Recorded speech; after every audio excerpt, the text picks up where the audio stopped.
बाबूजी, आपका दिमाग खराब हो गया है। जो आप यहाँ बरामदे में बैठकर खाना खा रहे हैं, क्या घर में कोई नहीं है जो आपको समझा सके कि घर के भीतर बैठकर खाना खाना चाहिए? क्या घर के सब लोग मर चुके हैं? उन्हें मेरी इज्जत की कोई परवाह नहीं। और आप अभी उठिए, यहाँ से अपनी थाली और लोटा उठाओ और चलो यहाँ से। घर के अंदर बैठकर खाइए। कितनी बार कहा है आपसे, यह आपका गांव नहीं है जहाँ बरामदे में नीचे ज़मीन पर पालथी मारकर बैठकर आप रोटी चबाए जा रहे हैं। मेरी इज्जत की तो आपको बिल्कुल भी परवाह नहीं है। अब मेरा मुंह क्या देख रहे हैं? अंदर चलिए। विनोद अपने पिता मनोहर लाल जी का हाथ पकड़कर खींचते हुए उन्हें अंदर कमरे में ले गया। तभी कमरे से विनोद की पत्नी शीला निकली और बोली, क्या हुआ? इतना क्यों चिल्ला रहे हो? फिर इस बुढ़े ने कुछ खराब कर दिया क्या? जब से यहाँ रहने आए हैं, चैन से किसी को जीने ही नहीं देते हैं। भगवान, छुट्टी का दिन है, कम से कम आज तो हल्ला मत मचाएं। पूरा दिन एक तो आपके बाबूजी खाने के लिए बोलते रहते हैं। अब आप तो ऐसा मत कीजिए। मैंने आपसे दूध लाने को कहा था, वह ले आए कि नहीं? खीर बनानी है। देखिए, खीर का नाम सुनते ही कैसे उनके मुंह से लार टपकने लगा है। इन्हें तो बस खाने के सिवा और कुछ दिखता ही नहीं है। शीला बोली, अब आप मेरा मुंह क्या देख रहे हैं यहाँ? मैंने कहा था ना, चुपचाप अपने कमरे में बैठकर खाया कीजिए। पर नहीं, इनको तो धूप सेकना होता है। ना जाने कितना विटामिन सी लेकर और कितना जीना चाहते हैं। विनोद बोला, तुम इन्हें कुछ नहीं कह सकती कि अंदर बैठकर खाओ? बरामदे में बैठकर भिखारी की तरह खा रहे हैं। आस पड़ोस के लोग देखेंगे तो दो चार तरह की बात बनाएंगे। माँ तो मर गई, लगता है माँ ने इनको कुछ सिखाया ही नहीं। वह तो पहले निकल ली और मेरे सर पर ये परेशानी छोड़ गई। और बाबूजी, आज के बाद अगर आप बरामदे में बैठकर खाते हुए दिखे तो मुझसे बुरा कोई नहीं होगा। मनोहर लाल जी थरथराकर और कांपते हुए बोले, बेटा, कुछ तो इस बूढ़े बाप पर दया करो। मेरी हालत देखकर तुम्हें जरा भी तरस नहीं आता? आखिर मैं तुम्हारा बाप हूँ। मेरा कमरा इतना छोटा है और उसमें दुनिया भर का सामान रखा हुआ है। मुझे वहाँ बहुत ठंड लगती है। ऊपर से मच्छर भी काटते हैं और रात में तो चूहे इधर से उधर भागते रहते हैं। देखो, कल एक चूहे ने मेरी उंगली में काट लिया। अब बाहर थोड़ी धूप थी, इसीलिए रोटी खाने यहीं आ गया।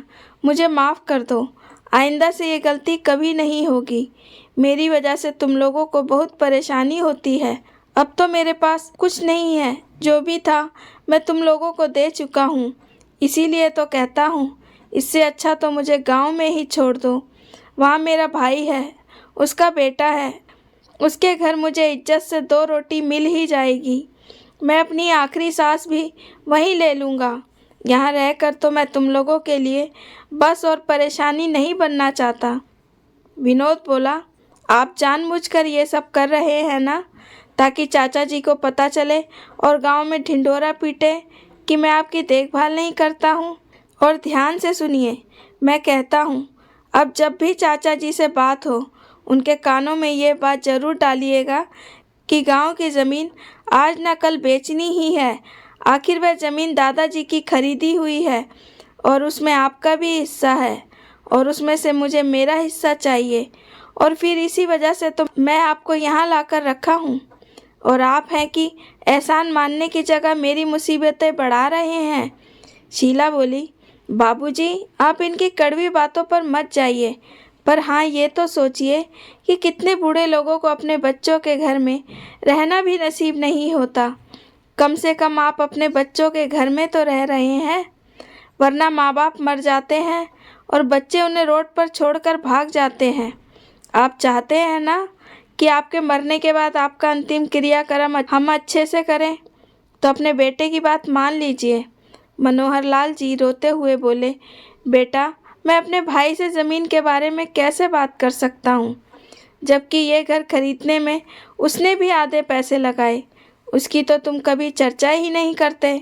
यहाँ तक कि तुम्हारी पढ़ाई भी जब मैं पैसे खर्च करता था तो वह भी सहयोग देता था और मेरी रिटायरमेंट के बाद तुमने कहा हमारे साथ आकर रहिए, अपनी जमा पूंजी मुझे दे दीजिए, घर की मुरम्मत करवानी है ताकि मैं आपको अपने साथ रख सकूं। मैंने वह भी कर दिया, वो भी मैंने बिना झिझक सारी जमा पूंजी दे दी। और तुम्हारी माँ भी रात दिन तुम लोगों के लिए काम करती करती चली गई।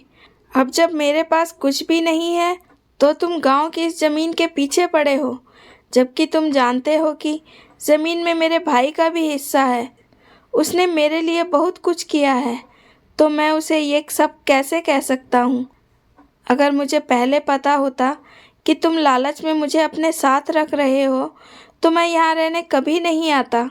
इतना पैसा मुझे रिटायरमेंट के साथ मिला था, मैं उससे अपना जीवन आराम से अकेला काट सकता था, पर तुमने तो धोखे से मेरा सब कुछ ले लिया।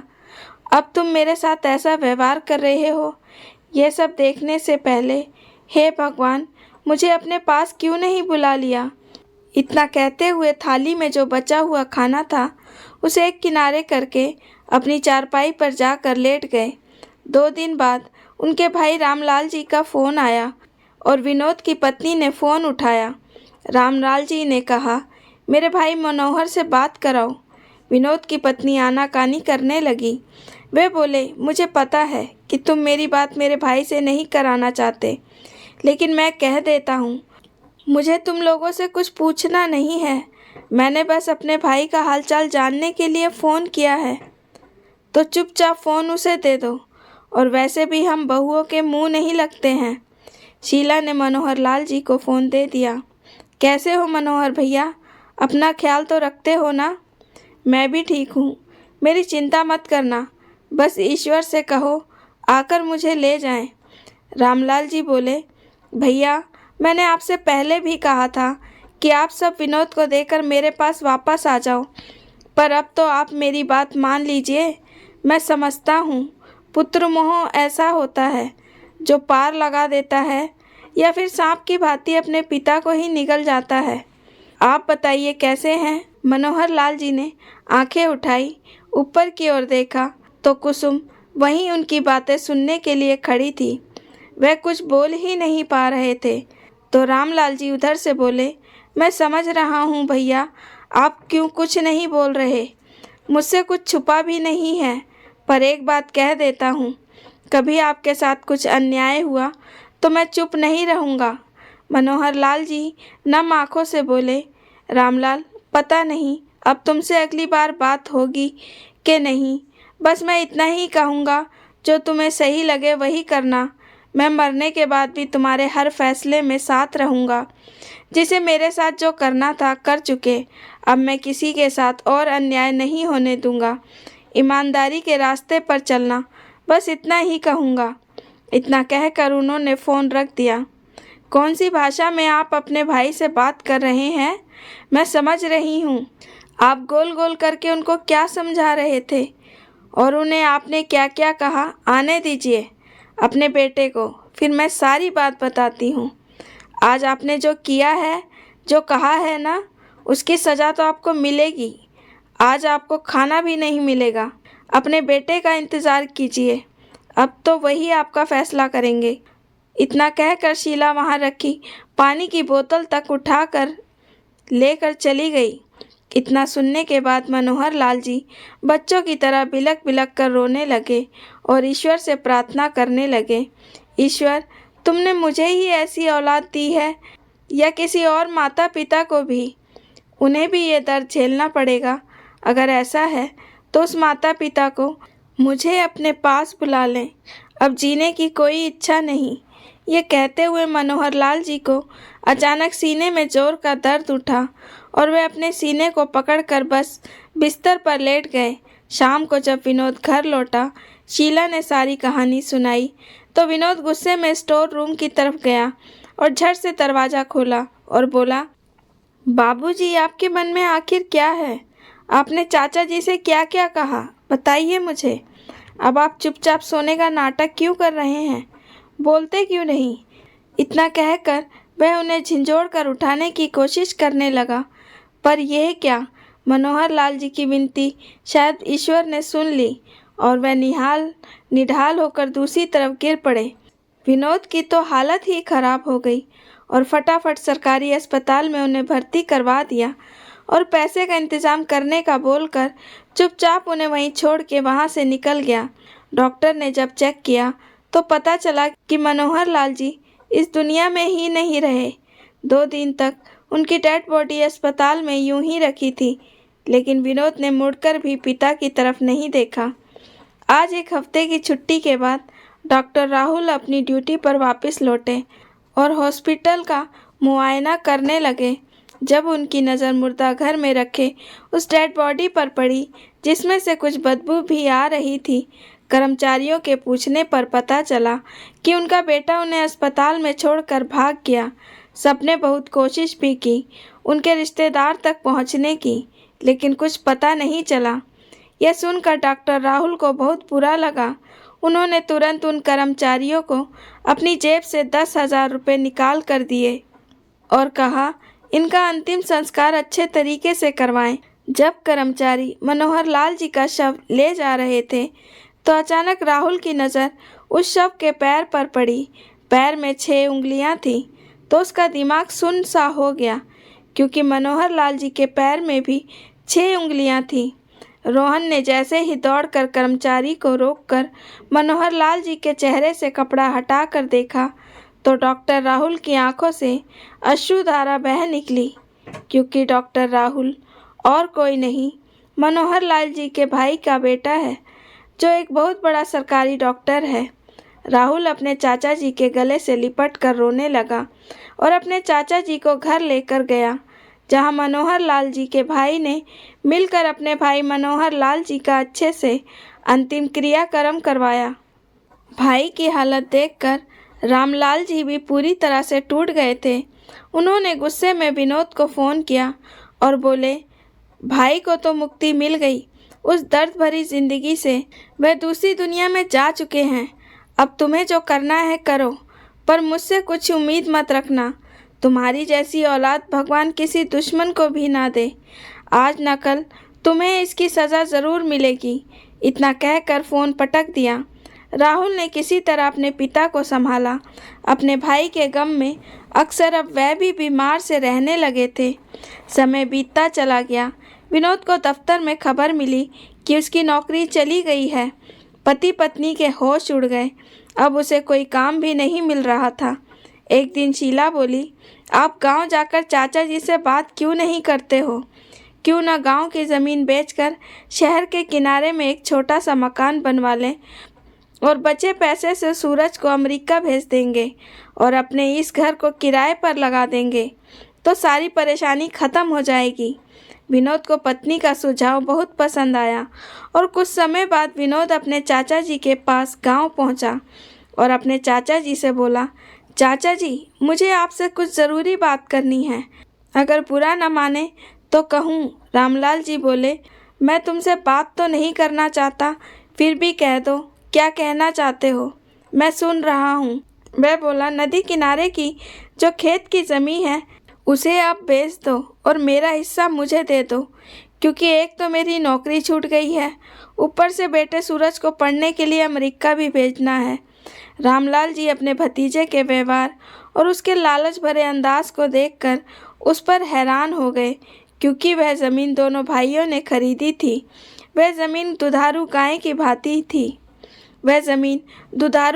भांति थी, जिस पर करीब 100 कुंटल से भी ज़्यादा अनाज होता था, जिसकी आमदनी से गांव के कितने ही घरों के चूल्हे जलते थे और अनाज बेचने पर लाखों रुपए की आमदनी होती थी।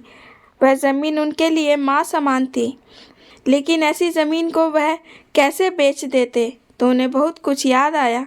फिर भी सहमत होकर बोले, विनोद, आज मेरा भाई अगर जिंदा होता तो मजाल थी तुम्हारी कि तुम ये बात भी बोल पाते।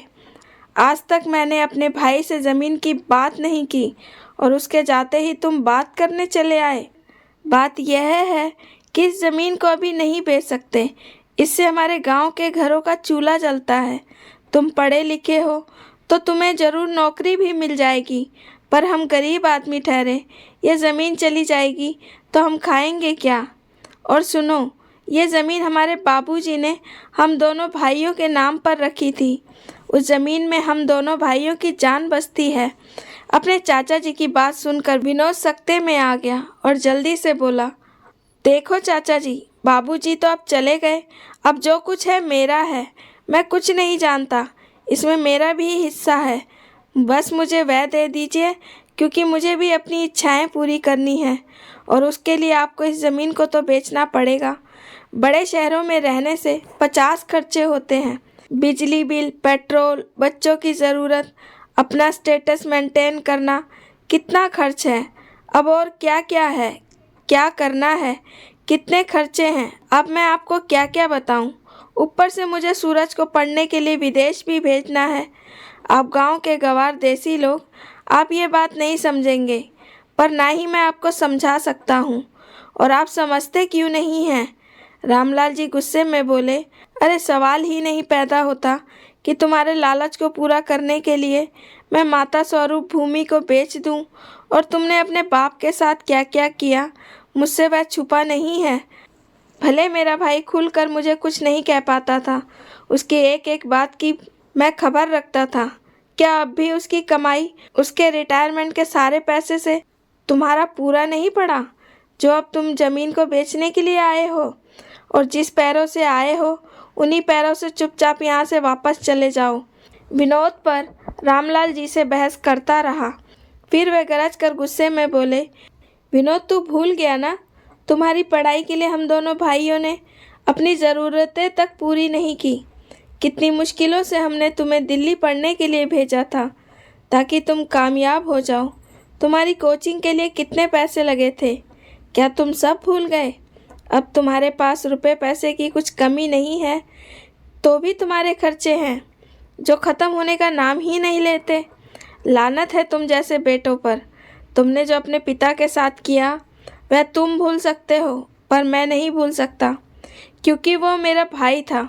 विनोद एक पल को डर गया, फिर मधुर स्वर में बोला, लेकिन चाचा जी, आप एक बार मेरी बात तो सुनिए। रामलाल जी बोले, बस अब इसके आगे मैं एक और शब्द नहीं सुनना चाहता। अगर ऐसा है तो पहले शहर वाले फ्लैट का हिसाब करो। आज से 15 साल पहले उस घर की कीमत 25 लाख रुपए थी। शायद तुम नहीं जानते, उसका आधा पैसा मैंने तुम्हारे पिता को दिया था। यहाँ तक कि उसमें मैंने अपने हिसाब से मालगुजारी का पैसा भी मेरा लगाया था। मेरा भाई मुझे वह पैसा वापस कर रहा था, लेकिन मैंने नहीं लिया। यह कहकर, विनोद भी तो मेरा बेटा जैसा है, पर शायद मेरी सोच गलत थी, वरना तुम मेरे सामने हिसाब किताब करने नहीं आते। वर्तमान की तारीख में वह फ्लैट पोस्ट इलाके में है, मेन रोड पर भी, जिसकी कीमत अब कम से कम अब करोड़ों में होगी। 4 कमरों का बड़ा घर, सभी कमरों में बालकनी, 4 बाथरूम। गांव की ज़मीन बेचने पर मुश्किल से 25 लाख रुपए ही मिलेंगे। यह सब सुनकर तो उसने सोचा, इससे अच्छा है कि वह चुपचाप रह ले। रामलाल जी बोले, बेटा, तुम्हारा बाप अपनी इज्जत बचाने के लिए चुपचाप रहता था। इसका मतलब ये नहीं है कि भाई उसकी जगह ले लेगा। जो गलती मेरे भाई ने की वह मैं नहीं करूँगा। अरे इससे तो बहुत अच्छा होता तुम उसे मेरे पास छोड़ जाते, तुम्हारा खर्चा भी बच जाता और आज मेरा भाई मेरे साथ ही होता, जो जैसा होता है वैसा ही व्यवहार करने की कोशिश करता है। तो सोच लो कि जिन पैरों पर चलकर यहाँ तक आए हो, तुम उन पैरों पर चलकर यहाँ से जा भी नहीं पाओगे। विनोद डर से ही मन में सोचने लगा कि औरत की बातों में आकर ना जाने कितने आदमियों ने अपने प्राण गंवाए। मैं भी अपनी बीवी की बात मानकर यहाँ चला आया, कहीं चाचा जी गुस्से में मेरा सर ही ना कलम कर दे। बेहतर होगा चुपचाप यहाँ से निकल जाता हूँ। विनोद ने कहा, ठीक है चाचा जी, जो आपकी इच्छा। आगे जो भी होगा आप मुझे बता दीजिएगा। अब मैं चलता हूँ। रामलाल जी अपने भतीजे की कुटिल चाल को समझ चुके थे, इसीलिए उसे करारा जवाब दिया।